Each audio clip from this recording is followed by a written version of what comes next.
My cold CEO wife, Amelia Frost, has been kidnapped. The kidnappers demanded that I chop off one of my hands before they'd release her. Watching my wife sobbing her eyes out in the video, I suddenly fell into deep thought. Chop off my hand? This hand? Although it hasn't accomplished any earth-shattering feats, it knows how to climb ranks like a pro, how to peel crayfish, how to scroll through TikTok, and occasionally even how to clean my ears. It even plays the role of wife whenever needed. This is such an important hand, so diligent, how indispensable it is. A hand lost is truly gone, but as for a wife, lose this one, and I can just marry another. So, under the stunned gazes of the kidnappers and my wife, I turned tail and ran straight out. On the way, I casually called the police.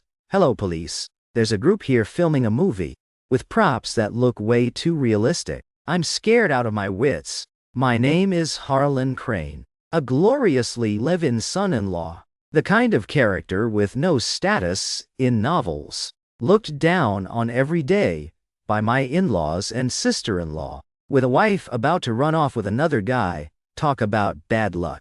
But my situation is a bit different.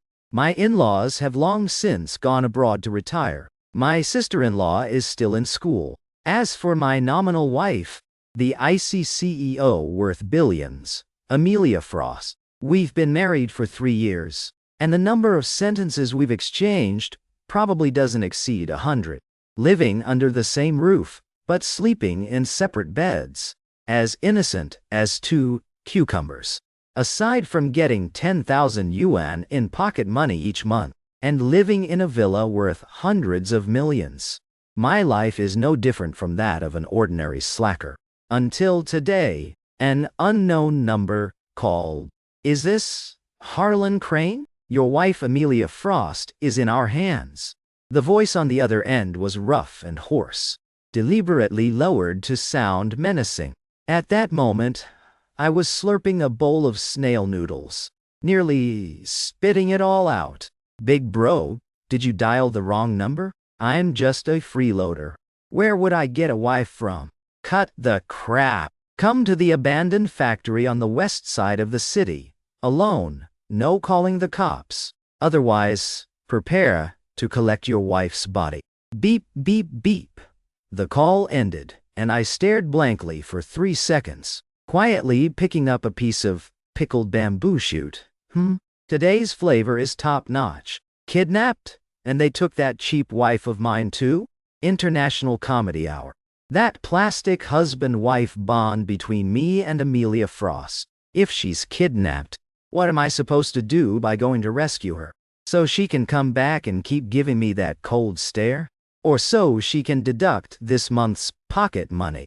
I leisurely slurped the last noodle, drank up all the broth, let out a long burp, then slowly went to change clothes. After all, I have to play the script to the end.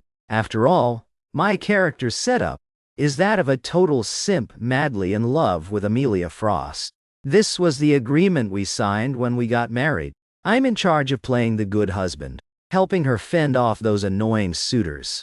She's in charge of funding my slacker lifestyle. Now it's time to showcase my acting skills.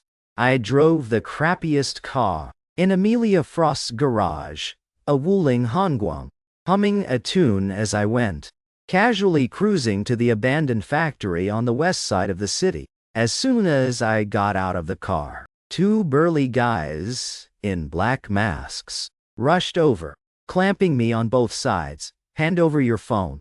I cooperated fully, immediately handing over my brick phone. The burly guy looked at the Nokia in my hand and froze for a moment. "This one's great for saving battery, and you can even use it to crack nuts. Want to give it a try, big bro?" I enthusiastically suggested. The burly guy stayed silent, quietly shoving me inside. Inside the factory, the light was dim, dust swirling everywhere. Tied to a chair in the center was a woman, none other than my fake wife, Amelia Frost. She was wearing a high-end white designer gown, but it was smeared with dirt. Her hair was a mess. Her beautiful face, usually cold as ice, now filled with terror and helplessness. Her eyes were red-rimmed like she'd just finished crying. Looking at that expression, that appearance, it was way cuter than her usual glaring at me. Across from her, a guy with a meaty face, a scar by his eye, looking extremely vicious, lounged with legs crossed, fiddling with a dagger. He was Scar, the leader of the kidnappers. When Scar saw me enter, he grinned, revealing yellowed teeth. "You're Harlan Crane, Amelia Frost's husband?" I puffed out my chest, gazing at Amelia Frost with infatuation. In a tone that could make Shakespeare shed tears, I declared, "Amelia, don't be afraid. I'm here to save you." Amelia Frost looked at me, her eyes incredibly complex, with surprise, emotion, and a hint of hard-to-spot disgust. Scar seemed nauseated by my antics, waving his hand. "Enough, enough. Stop acting." He grabbed the phone nearby, opened a video call facing me. On the screen appeared a dignified, middle-aged man, none other than my father-in-law, Leonard Frost. "Dad!" Amelia Frost screamed. Leonard Frost on the other end looked ashen. "What do you want? Name your price." Scar chuckled darkly. "Chairman Frost, we don't want money." "Then what do you want?" Scar flashed a cruel smile. He glanced at me, pointing the dagger tip at the rusty axe lying on the ground nearby. "We want to see just how deeply this son-in-law of yours loves your daughter." "Harlan Crane," he growled each word, "chop off your own left hand, and I'll release your wife." The whole factory fell silent instantly, the atmosphere thick with suffocating tension. Amelia Frost's pupils contracted. She stared at Scar in disbelief, then at me, her eyes full of conflict and a glimmer of hope. Leonard Frost in the video stayed quiet, frowning deeply, staring intently at me. I was stunned. "Chop off my hand?" I looked down at my left hand. This hand, although it hasn't created any world-shaking achievements, knows how to rank up, how to peel crayfish, how to scroll TikTok, and occasionally how to pick my ears. This is such an important hand, so diligent. How indispensable it is. Now look at that Amelia Frost over there. She's beautiful, sure. Great figure too. But does she know how to peel crayfish for me? Does she know how to game with me? Does she give me money to get foot massages at the parlor? Never. She only knows how to look at me with those cold eyes, as if I'm a pile of crap, dirtying up her villa. This choice is easier than 102. Well, I took a deep breath, my face showing pain, conflict, full of tragic heroism. Step by step, I slowly approached the axe, each step heavy as lead. Amelia Frost's eyes grew even redder. She bit her lip hard, seeming to want to say something but unable to speak. Scar and his minions all wore cruel smiles like they were watching a show. Leonard Frost in the video, his expression grew extremely tense. Finally, I reached the axe. I bent down, in a posture like a solemn bow, slowly picked up a brick next to the axe. Then, in the instant before anyone could react, with lightning speed too fast to cover ears, combined with top-notch flair, I executed a hardcore 180-degree turnaround, bolting full speed toward the factory gate. As I ran, I yelled with all my might, a shout piercing the clouds. "Don't hold me back anymore, my love. In the next life, I'll be your ox or horse. Police uncles, save me. It's them. They're gambling here, and using tricks to cheat too." The whole world suddenly seemed paused. The smile on Scar's face froze, his mouth gaping wide enough to fit an egg. The minions in black masks, though their faces weren't visible, from their petrified postures, their body language, it was clear They were utterly confused. And Amelia Frost, tied to the chair, her face once etched with tragic sorrow, now wore an expression too rich for words. Shock, stupefaction, incredulity, then anger, and finally, all emotions faded into blank emptiness. In her, over 20 years of life, she'd never seen anyone so shamelessly thick-skinned. Leonard Frost, on the video call, jumped up from his chair in rage, pointing straight at the screen, lips trembling, unable to utter a word. Holy crap! Scar was the first to snap back. He roared, hurling the dagger to the ground. Chase him! Tear that punk apart for me! The minions woke up, howling loudly as they charged after me, but I ran even faster. Come on. In college, I was the 100 sprint champion, though after graduation, I've been a slacker for years.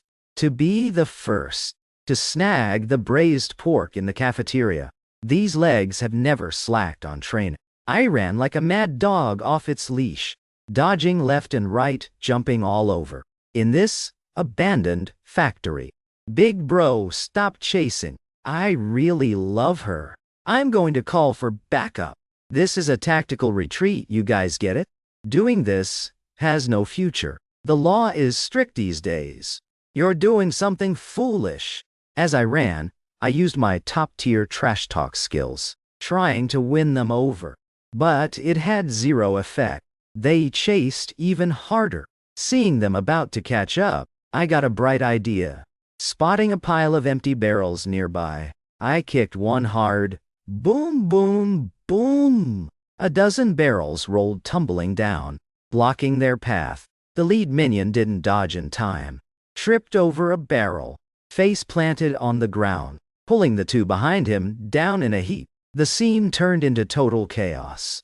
You useless idiots! Bunch of losers! Scar fumed from behind. I seized the chance to widen the gap, just one step from the main gate.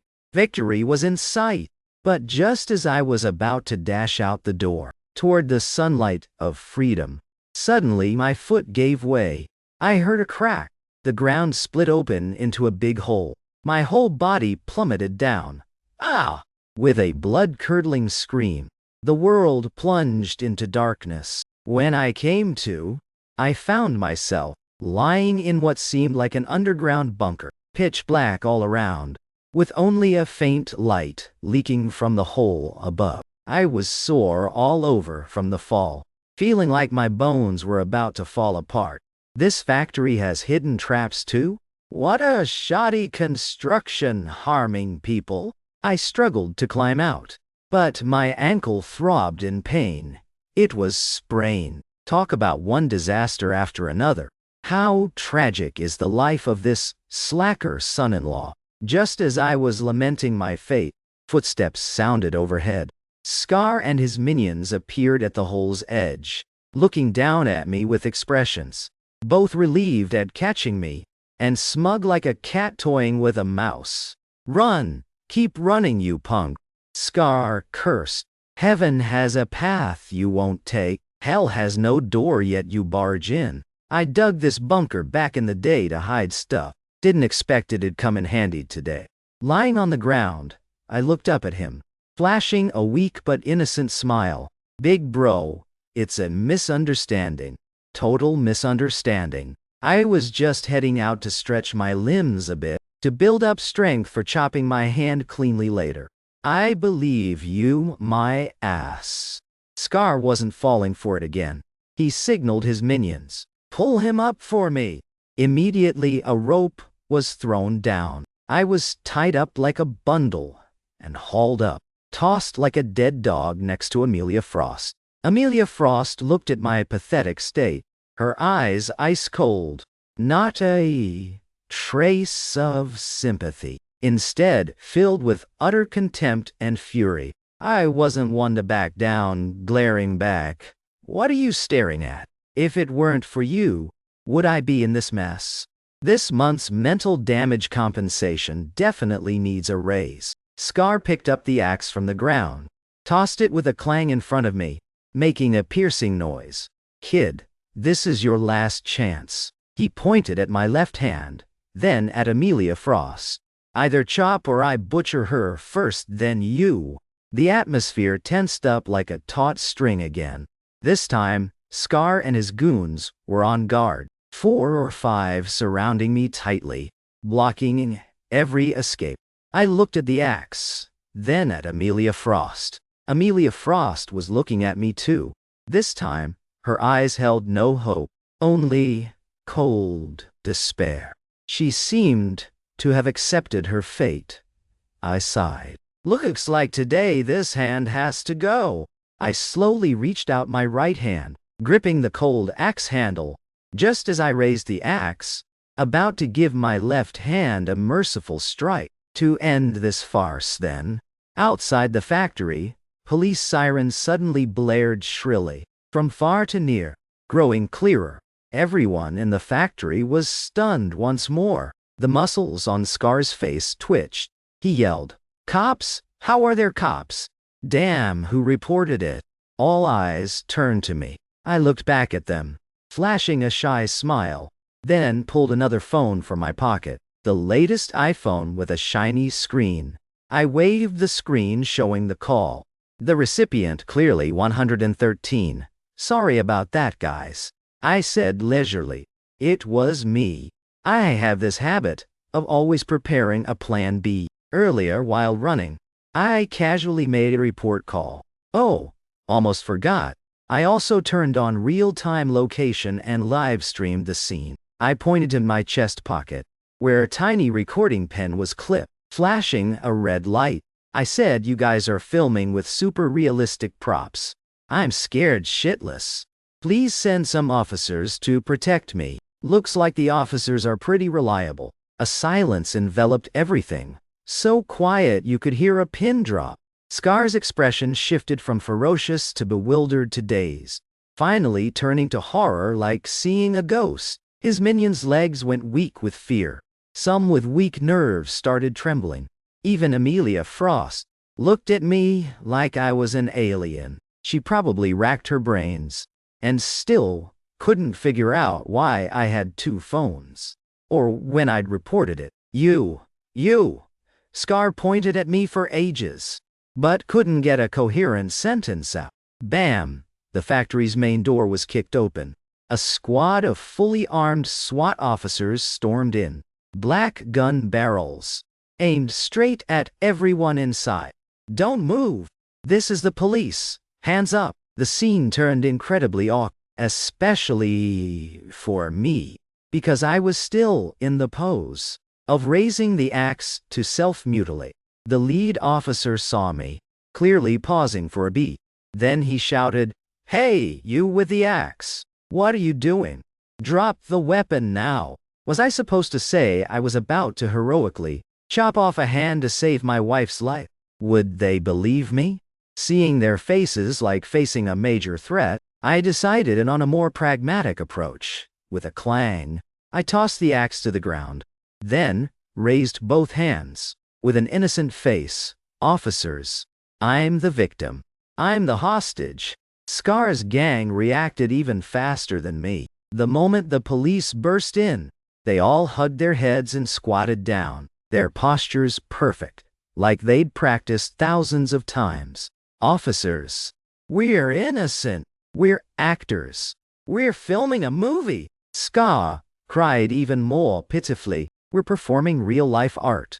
Do you get it?" The lead officer clearly didn't get any of that art crap. He waved. "Cut the nonsense.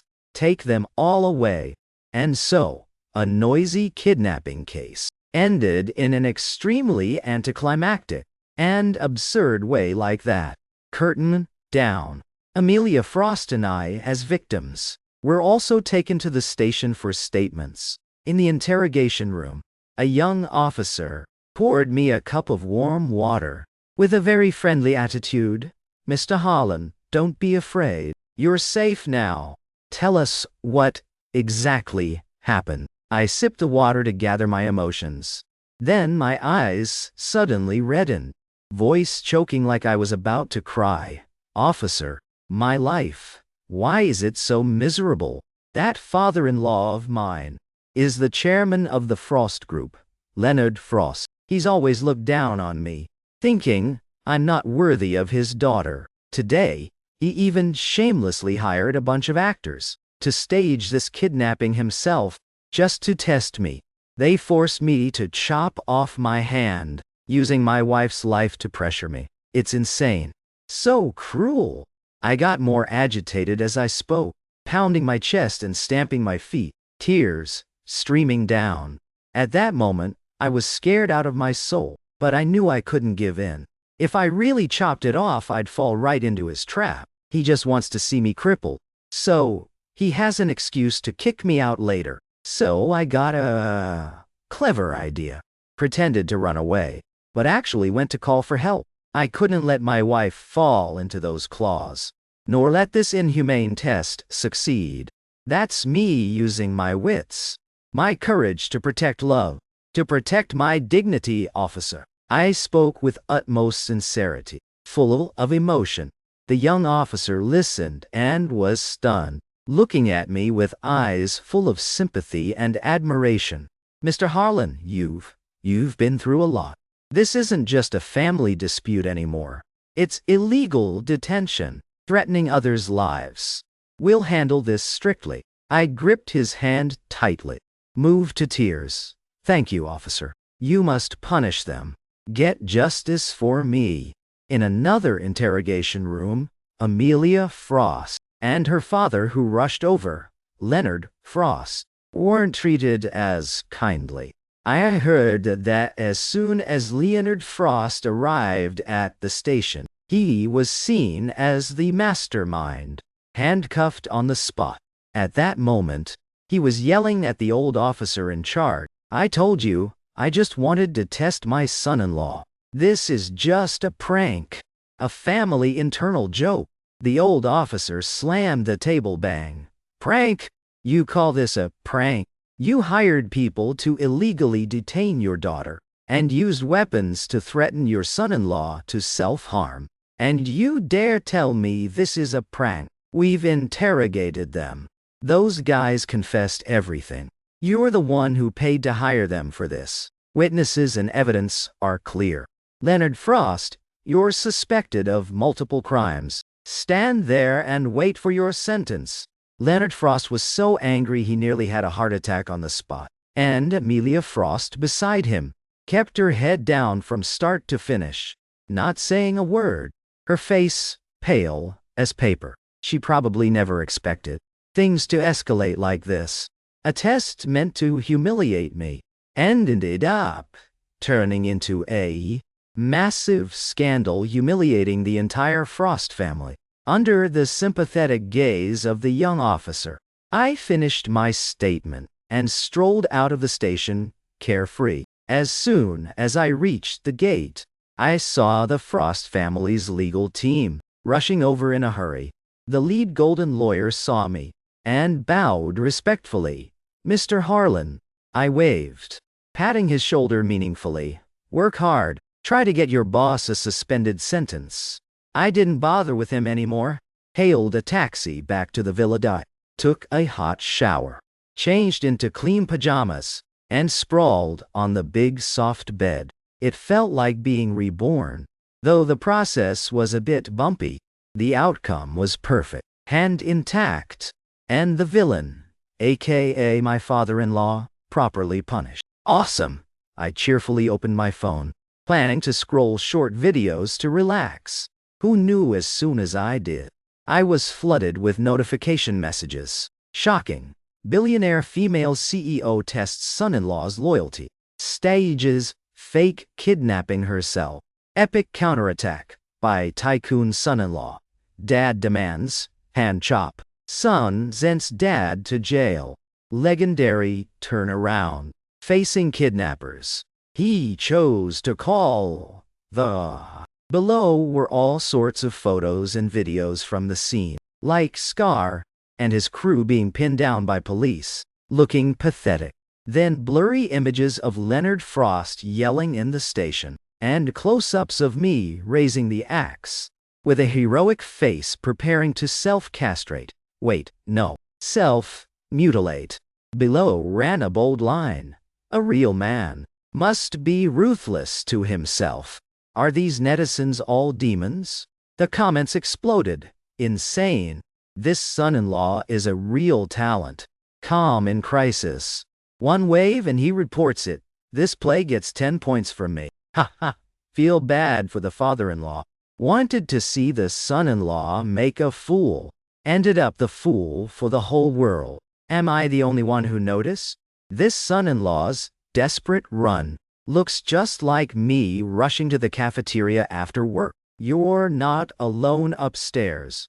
This bro is reliable, reports for real when there's trouble. I declare from now on, Harlan Crane is my long-lost big bro. This is the role model for us bras. Why die for a woman? Looking at these comments, I fell into thought. Looks like I'm famous now. Famous in an absurdly ridiculous way. The Frost family is famous too. Only I got fame for being cool, while they got it for shame. That very night, the Frost Group stocks opened red across the board, plummeting miserably beyond words. Countless shareholders online wailed to the heavens, cursing Leonard Frost for being brain damaged to do that. Amelia Frost's phone was ringing off the hook. From the company, media, to partners, calling non-stop to ask about the situation, or just to watch the drama. And the author of the incident, Leonard Frost, though, thanks to the strong legal team, he didn't go to jail right away, but was put under house arrest for reflection, and suspended from all duties by the board. Truly lost money and health, everything gone.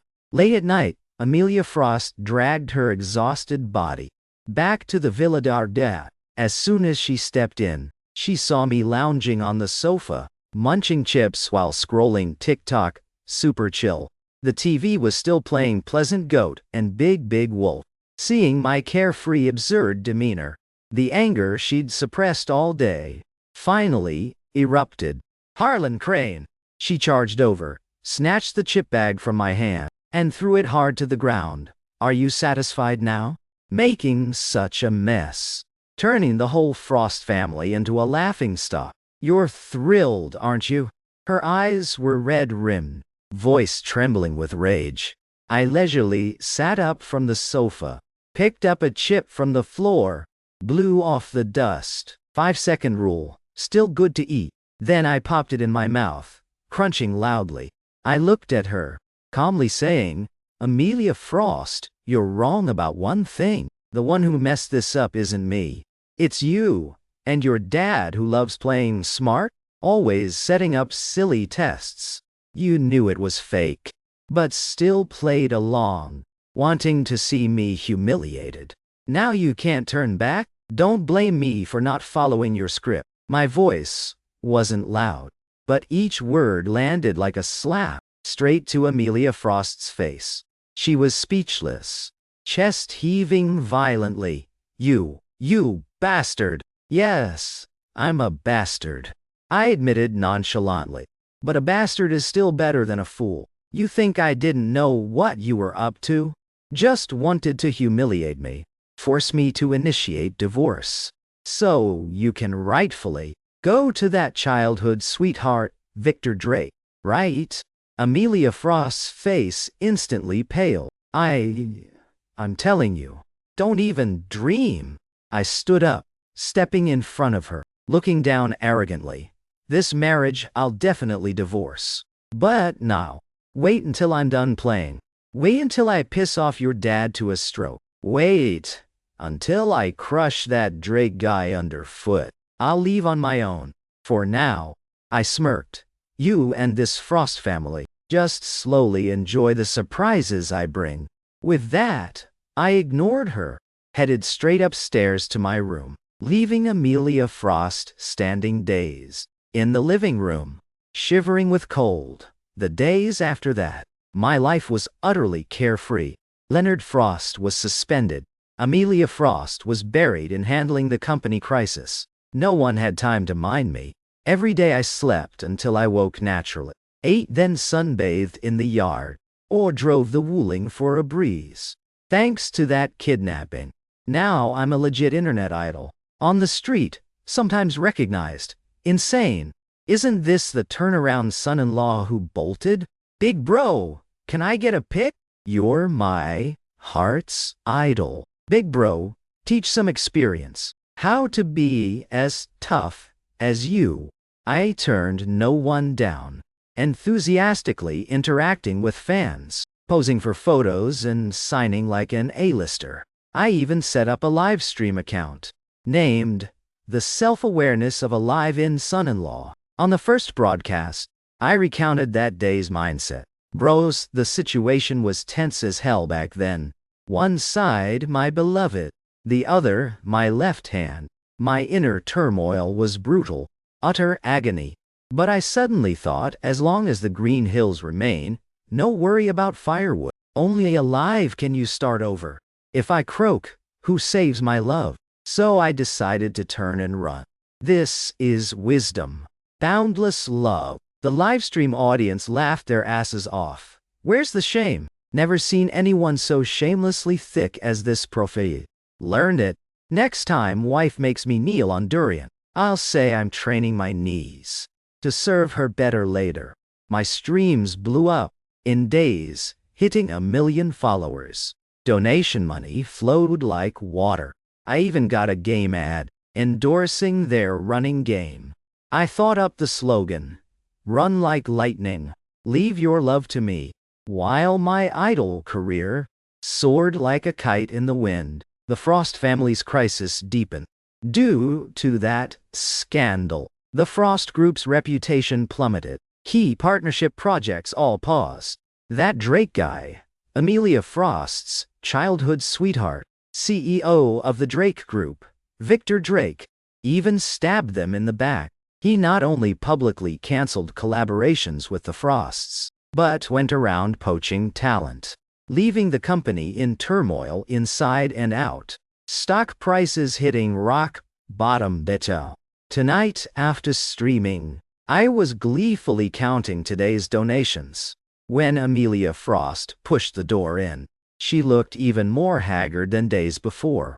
Dark circles clear as day. But looking at me now, her eyes weren't just angry, but held a hint of complexity. Harlan Crane, she got straight to it. Victor Drake is targeting the Frosts, you know? Oh, I didn't even look up. What's it got to do with me? He's poached the core project team, snatched the Southern Development Project we've pursued for half a year. Amelia Frost's voice was weary. The board gave me an ultimatum. If I don't get the project back, I'll have to resign. Then that's great. I laughed at her misfortune. If you quit, will I still get pocket money? Amelia Frost took a deep breath, as if suppressing her rage. Harlan Crane, I know you're smart. That day at the factory, everyone was fooled. Only you saw through it as a trap. Can you help me? She was actually begging me. I looked up at her with interest. Help you? What's in it for me? As long as you help me through this crisis. Amelia Frost gritted her teeth. I'll agree to one request from you. Any request? Any request at all? I raised an eyebrow, eyes blatantly scanning her. Amelia Frost blushed under my gaze, but nodded firmly. Yes. I snapped my fingers. Deal. But, before helping, I need to collect some interest first. What interest? I pointed to my shoulder. Live streaming's tiring lately. Shoulder's a bit sore. Come over and massage it for me. Amelia Frost's face turned bright red. You? Don't push it. If you don't like it, fine. I shrugged indifferently. Then figure it out yourself. Don't forget, your Drake guy is still lurking out there. With that, I was about to lie down and sleep. Amelia Frost stood there, biting her lip in humiliation. After a few seconds of internal struggle, she seemed to make up her mind. Quietly walked to the bed, her slender, pianist hands awkwardly placed on my shoulders. To be fair, the massage skills of a female CEO were really subpar. Pressure uneven, movements clumsy and stiff. Compared to technician number 38 at the foot massage parlor, it was like night and day. But what I enjoyed wasn't the massage, but the sense of conquest. Seeing the once arrogant Amelia Frost, now like a little wife enduring grievance, blushing and gritting teeth while massaging me, the feeling was better than getting 100 rockets donated. A bit to the left, yes. Lower a bit. Harder. Ouch. Haven't eaten or what? Put some force into it. I closed my eyes, enjoying while pushing further with commands. Amelia Frost's breathing grew heavier. I could even hear her grinding her teeth. I guessed if looks could kill, I'd probably be dismembered by now. All right, that's enough. After about 10 minutes of bliss, I contentedly signaled to stop. If she kept going, I feared she might snap and strangle me. All right, what's the specific situation? I turned and sat up, finally getting to business. Amelia Frost, as if granted amnesty, immediately withdrew her hands. Standing 3 meters away, as if I had a virus, she steadied her emotions and started recounting the company's dire straits. Simply put, that petty Victor Drake used this Frost family scandal to fish in troubled waters. He used high salaries to poach from the Frost Group, pulling the entire core team of the Southern Project, then used that team to snatch the key government-supported project the Frosts had chased for ages. This project was life or death for the Frosts, not just about the company's future growth, but also affecting Amelia Frost's position on the board. But if the project fully fell to Victor Drake, the Frosts would suffer heavy vital damage, and Amelia Frost would surely resign in apology. Kicked out of the power center, the leader of the poached team is Liam Vaughn, a veteran from the company's early days. My dad trusted him a lot. Amelia Frost's tone dipped low. I never expected him to betray the company's trust. I sneered lightly. In business, trust is the cheapest thing. How much did Victor Drake pay him? Triple the annual salary, plus original shares in the Drake Group. Then, no surprise. I shrugged. Forget triple, just double would do. Plenty lining up to be traitors. Those old loyalty speeches are outdated. Amelia Frost fell silent. She knew I spoke the truth. So, do you have a way? She looked up, eyes carrying a spark of hope. A way? It's not like there isn't one. I rubbed my chin. Untie the knot where it's tied. The key to the problem still lies with that Liam Vaughn guy. You mean, pull him back? Amelia Frost frowned. Impossible. Victor Drake gave him so many benefits. He won't turn back. Who said I want to pull him back? I shot her a glance. I mean ruin him completely. Leave him with nothing. Amelia Frost was stunned. What do you mean? Think about it. Why can Victor Drake snatch your project? What does he rely on? Isn't it because Liam Vaughn took those core technologies and project documents? If we can prove that Liam Vaughn's documents were stolen trade secrets from the Frosts, then what happens? Amelia Frost's eyes lit up. If proven, the Drake project would be halted immediately for illegal origin, and Liam Vaughn would go to jail for stealing trade secrets. Exactly. I snapped my fingers. Then the project would automatically return to you. And Victor Drake gets hoisted by his own petard, losing the project, plus the bad rep for hiring scum, stealing business secrets. Let's see how long he stays smug. Amelia Frost's breathing quickened. This plan was undeniably ruthless. Once successful, not only resolves the Frost crisis, but also counterstrikes to finish Victor Drake off. But how do we prove it? She quickly calmed down. Liam Vaughn is cunning. The documents he took must have been altered already. We have no proof. Who said there's no proof? I smiled mysteriously. I pulled out my game console, turned it on to a interface, that looked like a Tetris game. What's this? Amelia Frost looked puzzled. This is the company's internal information security system that your dad spent a fortune on to import from abroad a few years ago. I explained while operating the game controller. This system appears as a regular OA office software on the surface, but it actually has a hidden backdoor.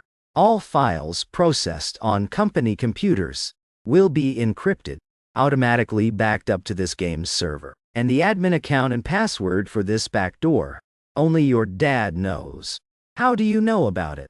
Amelia Frost looked at me in shock. Even as the company's CEO, she didn't know this secret.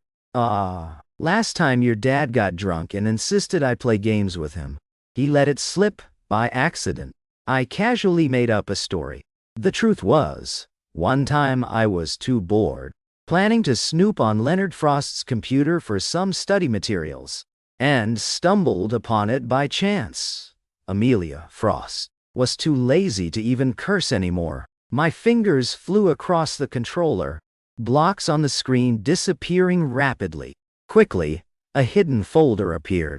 I clicked into that folder, entered a complex code string. The screen immediately displayed countless encrypted files. Found it. I quickly locked onto a few files.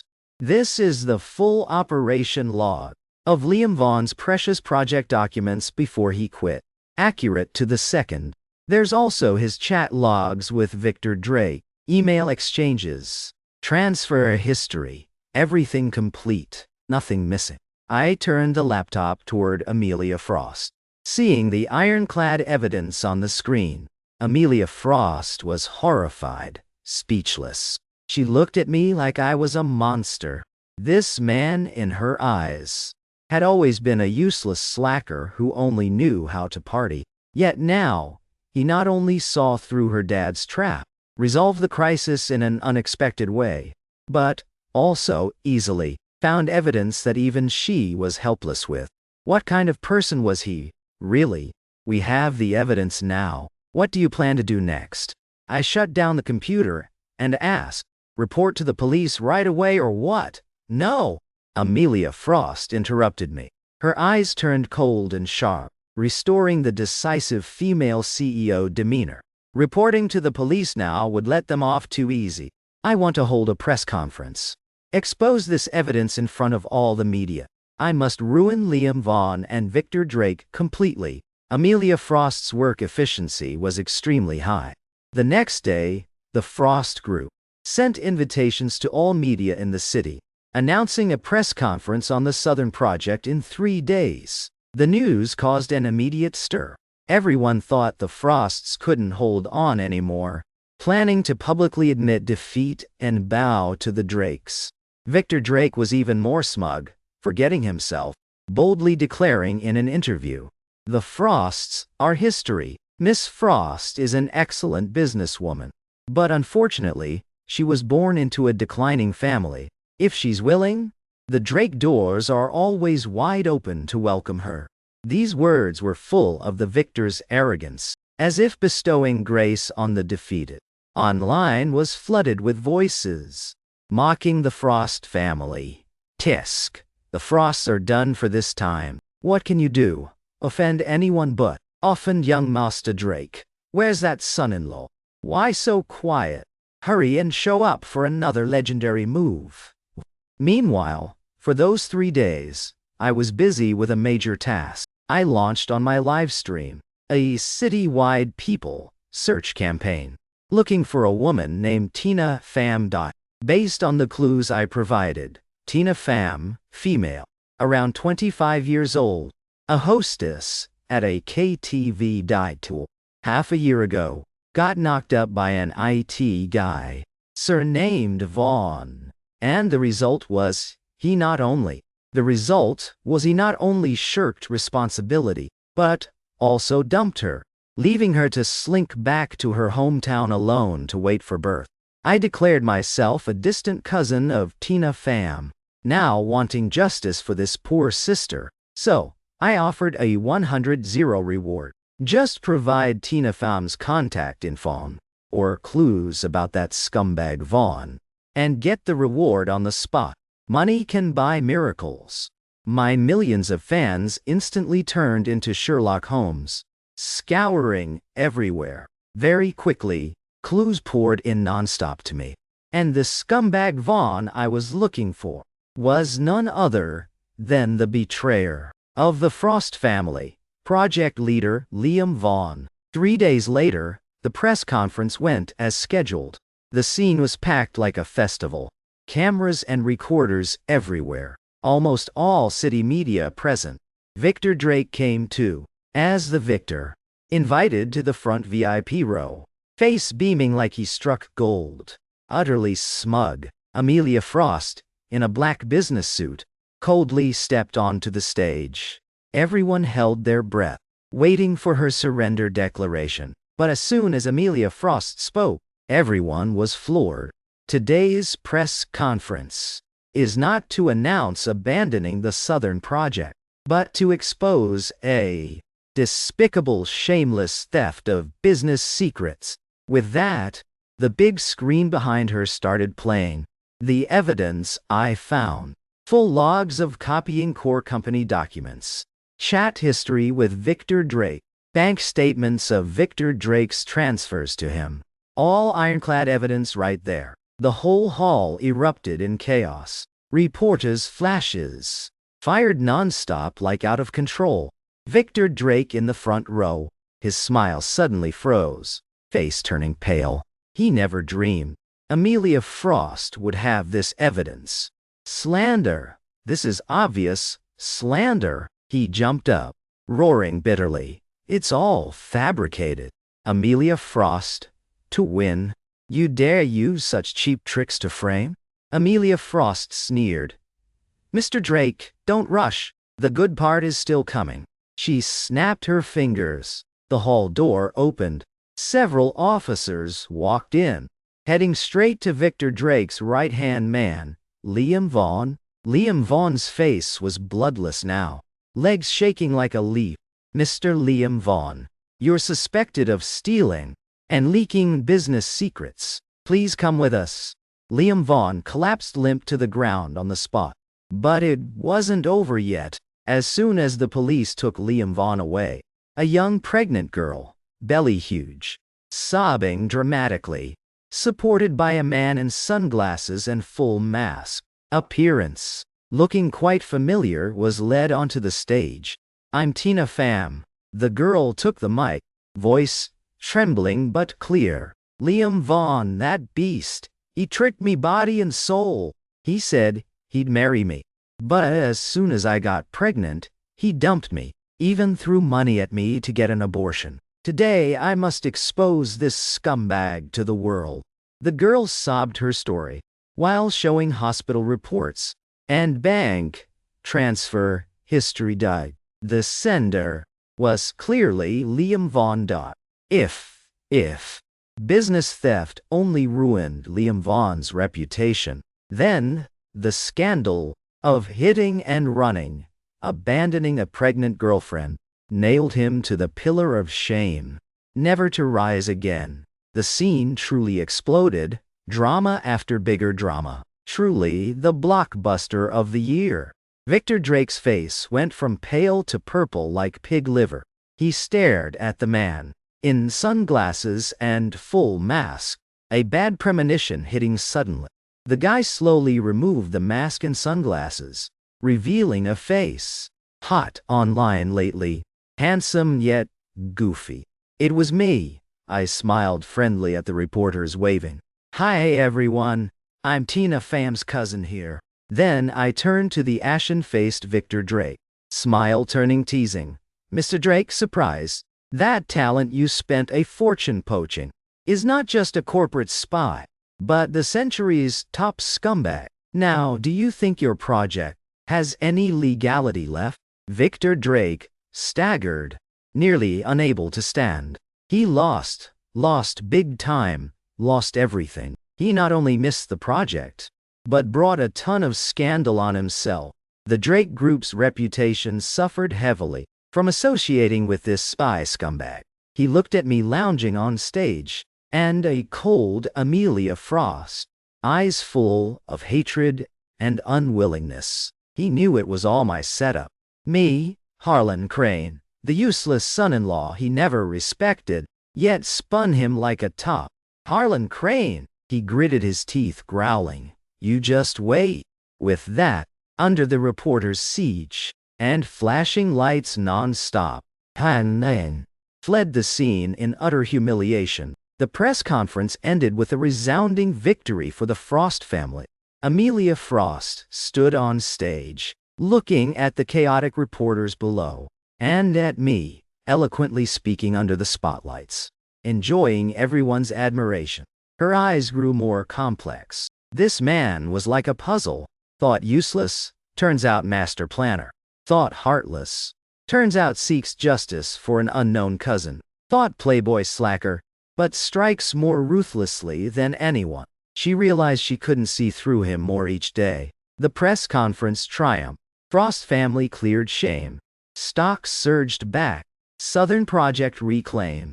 Amelia Frost's company position solidified like never before.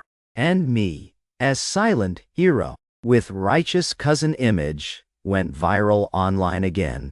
My livestream viewers hit tens of millions. All sorts of AD contracts. Business collabs pouring in nonstop. I even got a film crew invite to star as a comeback son-in-law. My life seemed heading to the peak.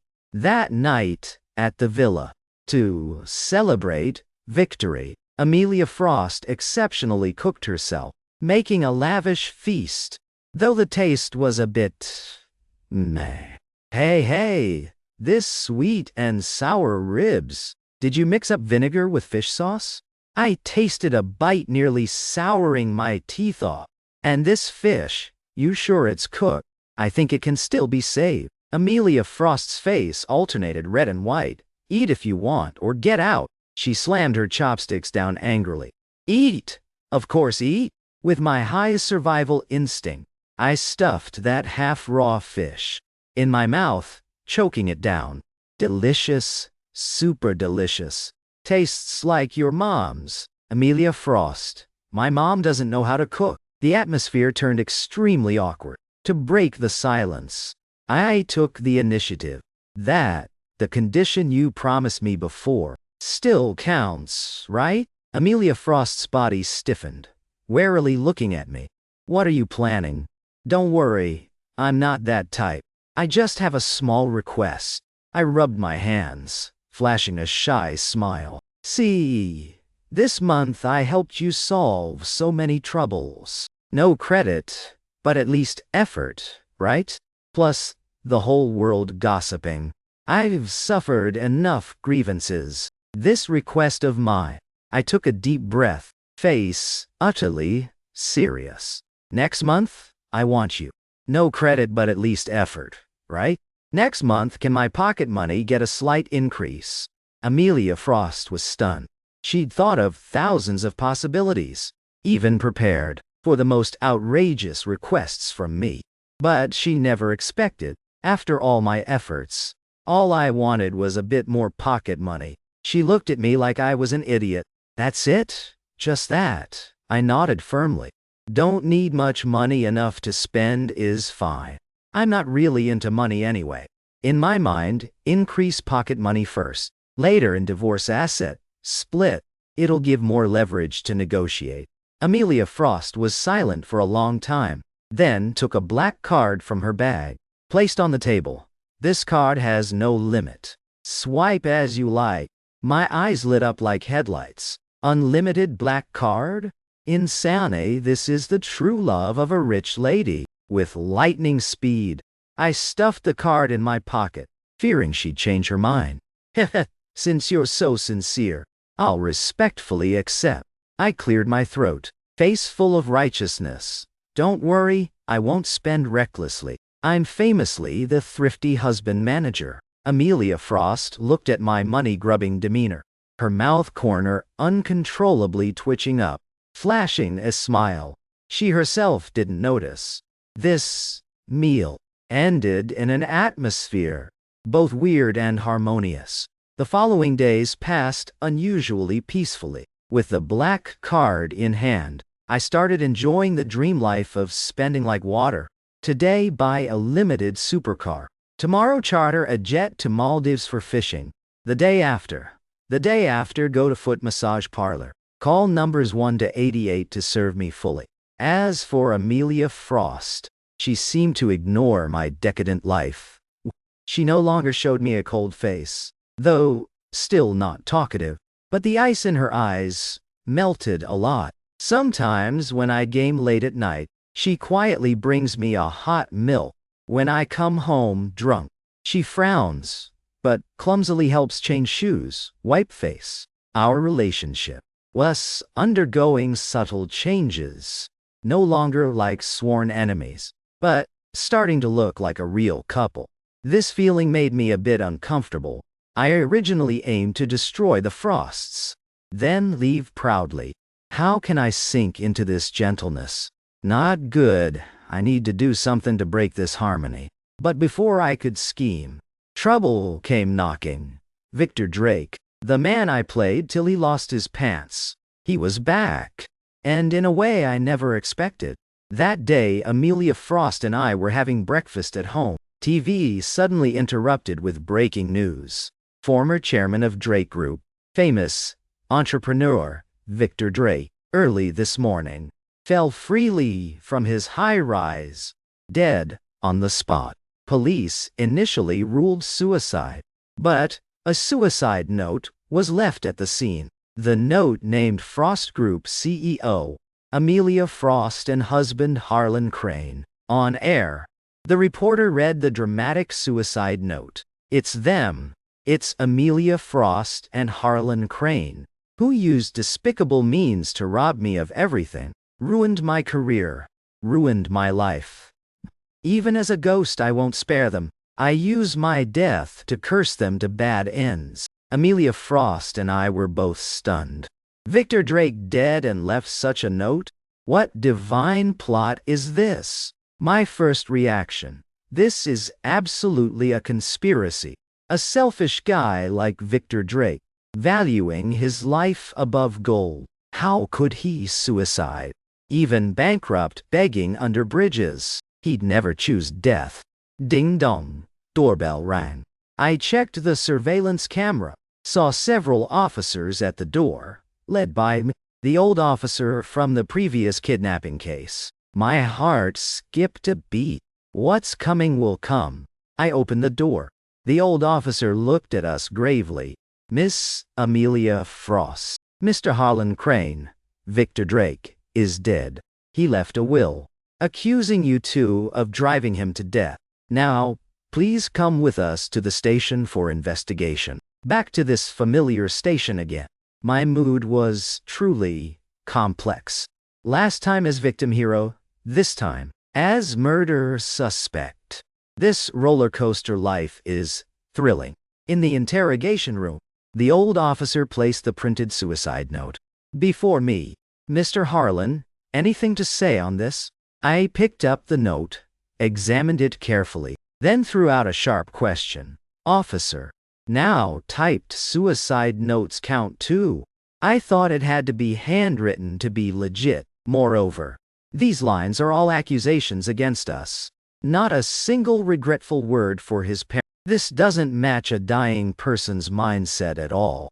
The old officer clearly noticed that point too. He nodded. We'll also verify the note's authenticity. But Mr. Harlan, from our investigation, before Victor Drake died, between you two, there was intense business competition. And personal grudges, too. You have full motive for the crime. Motive? I laughed. Officer, I admit I and that Drake guy didn't like each other. But drive him to death. I'm not that free to deal with him. I've dozens of ways to make him wish alive. Why let him die peacefully? Besides, him dead, what do I gain? Brings trouble on myself and lose a toy for amusement. I'm at heavy loss, okay? My words, though sounding defiant, were reasonable. You're right. I said. Wait. During Victor Drake's death time. Where were you? And what were you doing? At home, sleeping. I answered nonchalantly. My wife can vouch for me. Your wife? The old officer's face turned slightly odd. Mr. Harlan, from what I know, you and your wife sleep in separate rooms, right? Oh no. This play I was too careless. Forgot about that detail. Heh. Face unchanged, I said. Though we sleep in separate rooms, our hearts are always together. That night, we stayed up all night, chatting lightly. From poetry, music, painting to life philosophy. Chatted till morning. So we can vouch for each other. The old officer looked at me with eyes like, keep bullshitting then. On the other side, interrogating Amelia Frost was similar. She was much calmer than me, simply recounting the facts, affirming no connection to Victor Drake's death, due to lack of direct evidence. Amelia Frost and I were at the station less than 24 hours, released on bail by the lawyer. But we both knew clearly, things are far from over. Victor Drake's death like a 1,000-pound stone, thrown into our peaceful life. Violent waves. The Drake family wouldn't let go, insistently claiming we drove Victor Drake to death, demanding we pay with our lives. The media got the chance to dig dirt, depicting us as a dark couple, unscrupulous to achieve goals. Frost Group stocks plummeted again, worse than last time. Partners canceled contracts in droves. Banks urged debt repayment.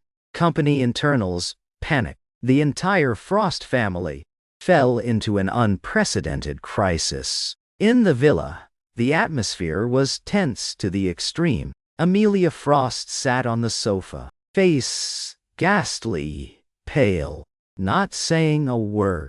I knew this time she really couldn't bear it anymore. From public pressure to the company's crisis, plus the step-by-step forcing from the Drakes, enough to crush any strong person. I sat next to her, don't be afraid, rarely softening my voice gently. I'm here.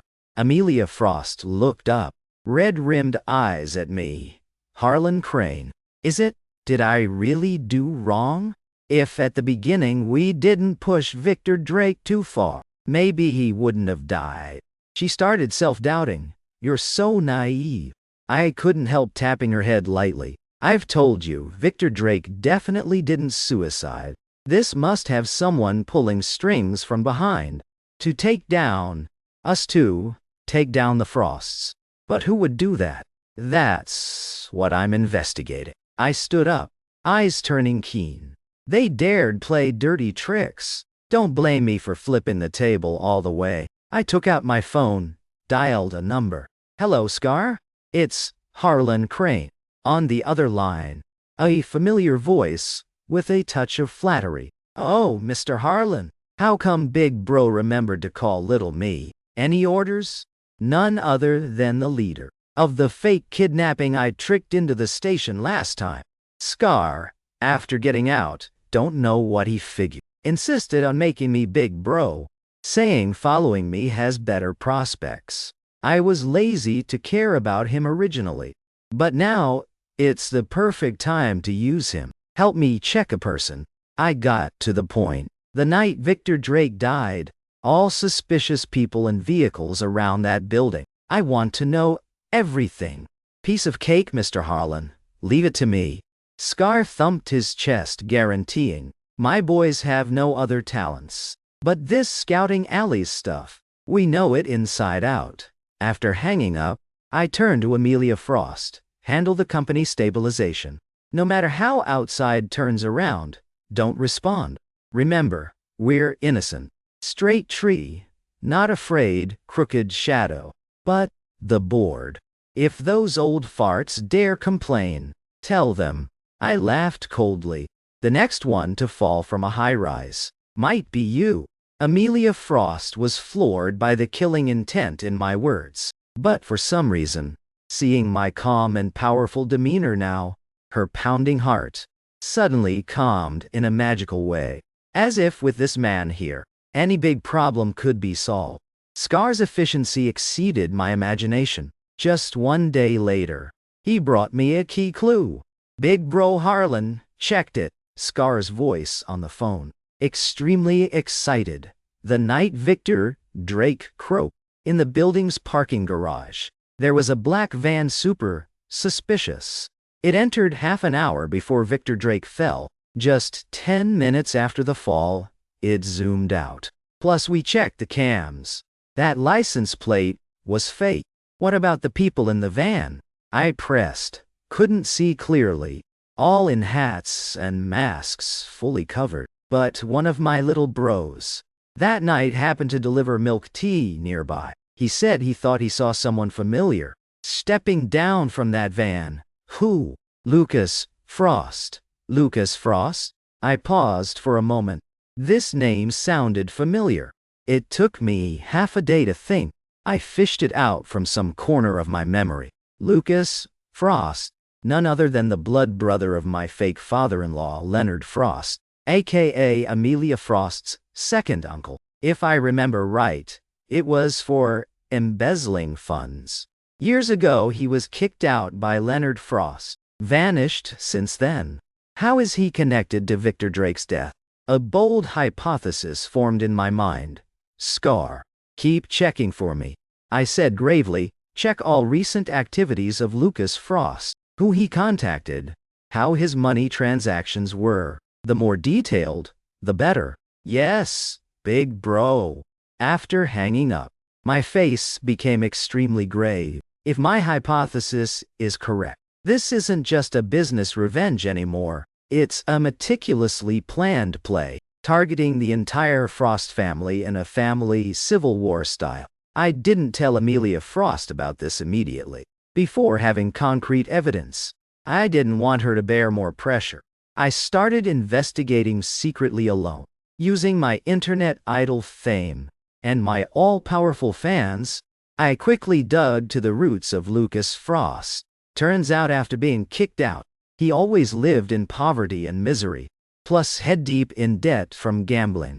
But recently, he suddenly flipped his life, becoming strangely wealthy. Not only paid off all debts, but also bought several villas. His money source all came from an overseas account, and the owner of that account, when I checked the name, I froze too. William Smith. This name couldn't be more familiar. That was the foreign husband of Amelia Frost's birth mother, my unseen mother-in-law, the one she married after divorce. The clues were all dealt now. My mother-in-law abroad never gave up eyeing the Frost family's massive assets. She first used Lucas Frost, the family's bastard son, to link up with Victor Drake, who also held a grudge against us.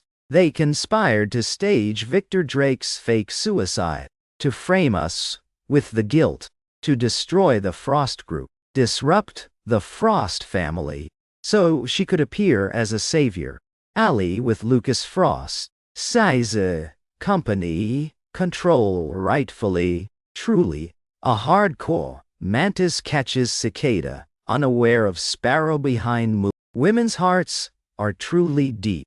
The ancestors taught truly without error. The most poisonous is a woman's heart. I immediately shared all my discoveries and hypotheses with Amelia Frost. After hearing, Amelia Frost sat dazed on the sofa, lost in thought for ages, unable to speak. Her face went deathly pale, unable to believe. The puppet master behind all this was her own birth mother, the beautiful, gentle woman in her memories. No, impossible, she murmured, tears rolling down her cheeks. Why would she do that? I'm her daughter too. Seeing her devastated appearance, my heart suddenly ached. I stepped over, pulled her into my arms. This was the first time I actively hugged her. Her body was rigid, but gradually relaxed in my embrace. Finally, she buried her head in my chest, sobbing, heartbroken like a child without refuge. I said nothing, just silently held her tight, gently patting her back. I knew At this moment, all consolations become meaningless. What she needed was just a shoulder to lean on. Once she cried her heart out. Her mood gradually steadied. I finally spoke. Now's not the time to grieve. We have to strike back. Amelia Frost looked up, her red eyes blazing with fighting spirit, mingled with cold hatred. You're right. She wiped her tears. Voice hoarse but firm. She's being unrighteous. Don't blame the daughter for being unfilial. I'll make her pay for what she's done. As I predicted, when the Frost group was on the brink, teetering on collapse, Amelia Frost's mother, Sophia Mandel, led her foreign husband William Smith, along with second uncle Lucas Frost, dramatically returned home. They raised the banner of aiding the Frosts through hardship, immediately called a shareholders' meeting, plotting to dismiss Amelia Frost's duties, to have Lucas Frost replace her position. At the shareholders' meeting, Lucas Frost was utterly smug, speaking endlessly, turning himself into a hero, rescuing the family from peril. Sophia Mandel stood beside, playing the loving mother, tears flowing, accusing Amelia Frost of being an unfilial and incompetent daughter, saying how she pushed the Frost family to the abyss. Most shareholders, unclear of the truth, were psychologically manipulated by them, continuously expressing support for Lucas Frost. Seeing Amelia Frost about to be dismissed, just as Lucas Frost was about to announce the vote results, I kicked the meeting room door open with a bang. Hold on, with a lollipop in my mouth. In a carefree manner, I strolled in, all eyes simultaneously focused on me. Harlan Crane, what are you doing here? This is a shareholders' meeting, not a place for a useless son-in-law like you to show up. Lucas Frost saw me and shouted loudly. Useless? I scoffed, walked in front of him, pointing the lollipop at second uncle's face. You can eat rice carelessly, but words can't be spoken recklessly, or you'll get karma smacked easily. You what? I ignored him, marched to the podium, snatched the mic. Dear shareholders, honored guests, before voting, I'd like to invite everyone to watch a good show. With that, I snapped my fingers. The big screen in the meeting room lit up brightly, playing a video segment from surveillance cameras. The video was the night Victor Drake fell in the parking garage under his building. From a black van, Lucas Frost and two other men were dragging a dead drunk person upstairs. That person was Victor Drake. Immediately after, the image switched to Victor Drake's living room. Lucas Frost was video calling a woman. The woman in the video with exquisite makeup, elegant aura. None other than Sophia Mandel sitting below. Mom, everything's set. We got him dead drunk. Suicide note stuffed in his pocket. Just throw him down later, and it's done. Guaranteed no one knows. Ghosts unaware. Lucas Frost's voice in the video rang out crystal clear, and Sophia Mandel on the other end flashed a fully satisfied smile. Good job. As long as this succeeds, the Frost family will be ours. The video stopped abruptly there. The entire meeting room sank into deadly silence. Everyone was stunned. They couldn't believe their own eyes on the screen. Then looked at Lucas Frost and Sophia Mandel, faces drained of color. The truth turned out to be like that. Victor Drake didn't suicide at all, but was murdered by them. No, this isn't true. This is fabricated. Sophia Mandel reacted first, screaming madly like insane. Lucas Frost was scared, legs weak, collapsing to the ground, babbling incoherently. Fake! It's all fake! Fake! I sneered coldly, pulled out my phone to play a recording. The recording was my conversation with Scar. Mr. Harlan, the two guys with Lucas Frost that night. We grabbed them. They confessed everything. It was Lucas Frost who paid to hire them to throw Victor Drake from upstairs. They also said Lucas Frost gave them a bunch of hush money, told them to flee abroad and hide.